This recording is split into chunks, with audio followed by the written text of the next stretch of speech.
Have you ever just looked up at the night sky and wondered, how did all of this happen? I mean, really think about it. The fact that we're here, that stars exist, that life is even possible, it all seems to hang by the thinnest of threads.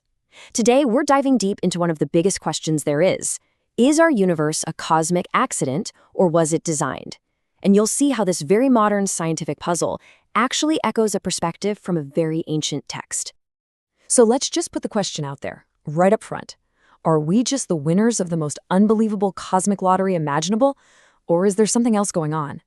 Because when you start looking at the numbers, the actual physics behind our existence, things get so specific, so finely tuned, that the idea of it all being random chance starts to look, well, pretty shaky. I want you to really let that sink in. Don't just read it, think about winning the lottery. Now imagine winning it tomorrow, and the next day, and every single day for 1 billion years. It's beyond impossible, right? It's absurd. And yet, the odds of our universe just happening to have the right settings for life are even worse than that. This is what scientists call the fine-tuning problem, and it is a massive one. So where does this mind-boggling improbability even come from? Well, it's baked into the very source code of reality, the fundamental laws and constants that govern everything in our universe. The best way to picture this is to imagine a giant control panel, like a soundboard for reality itself. Each knob on this board represents a fundamental constant of nature. You know, the strength of gravity, the speed of light, the charge of an electron. It turns out that these knobs are not just set to random values. They're dialed in with an absolutely staggering degree of precision. Let's just focus on one of those knobs, gravity. Just one. As you can see here, its setting is balanced on a razor's edge. If you were to nudge that dial just a tiny, tiny bit stronger, the whole universe would have collapsed back in on itself moments after the Big Bang. A little weaker, matter would never have clumped together. No stars, no galaxies, no planets, just a cold, thin soup of dust forever. So how precise are we talking? Well, the strength of gravity is fine-tuned to 1 part in 10 to the power of 60. That's a 1 with 60 zeros after it. To give you an idea of how insane that is, it's been compared to firing a bullet across the entire observable universe and hitting a 1-inch target on the other side. It's a level of accuracy that just boggles the mind. And remember, that's just one knob on the control panel. When you start looking at the initial conditions of the universe as a whole, the odds get even more ridiculous. So ridiculous, in fact, that one of the world's most respected physicists, Sir Roger Penrose, decided to actually calculate them.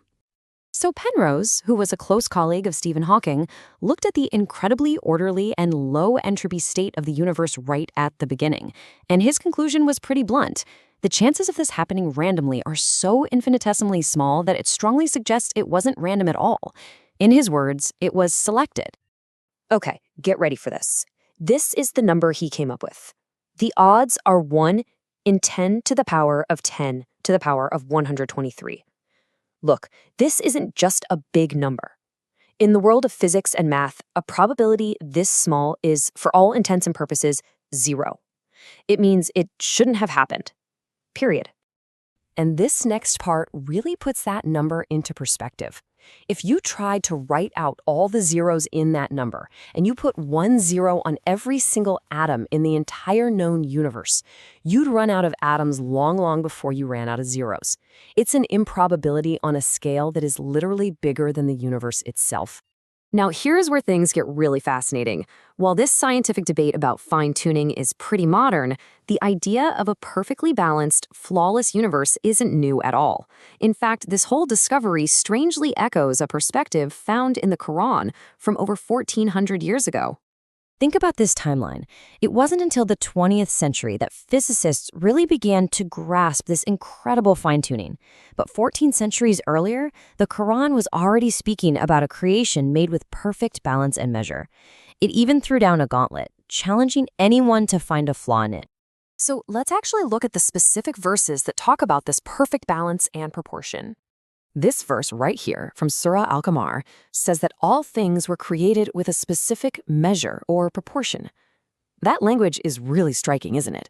It points directly to a universe that isn't some random accident, but one built on precise, calculated values, which sounds an awful lot like the physical constants we were just talking about. And the key is the actual Arabic word used here, qadar. This word is so important. It doesn't just mean fate. Its root implies a precise, calculated quantity, a predetermined measure. It's a concept that lines up almost perfectly with the modern scientific discovery of fine-tuning. And then there's this incredible passage from Surah Al-Mulk. It basically issues a direct challenge. It says, look at the heavens, search for any flaw, any inconsistency. Look again and again. And then the verse predicts what will happen. Your gaze will return to you, humbled and tired, because you couldn't find a single error. In a way, you could say that modern science took up that very challenge. It pointed its most powerful instruments at the cosmos, and its findings came back humbled, confirming a flawless, perfect balance. So when you bring all of this together, the cutting-edge physics, the mind-bending mathematics, and these ancient scriptural verses, it leaves us standing before the ultimate question. What does it all mean? We're basically left with two main ways to think about this. The fine-tuning argument says, look, this incredible precision is like the fingerprint of a designer. The main scientific counter-argument is the multiverse theory. This idea suggests there is a huge, maybe infinite, number of other universes, all with different laws. If that's true, it's not surprising we'd find ourselves in one of the lucky ones that can support life. But it's really important to point out that there is currently zero observational evidence for the multiverse. It remains a purely theoretical idea. What's really telling is that even scientists who started out as staunch atheists have been shaken by this evidence. The famous physicist Fred Hoyle put it pretty bluntly. He said that a common-sense look at the facts suggests a super intellect has monkeyed with physics.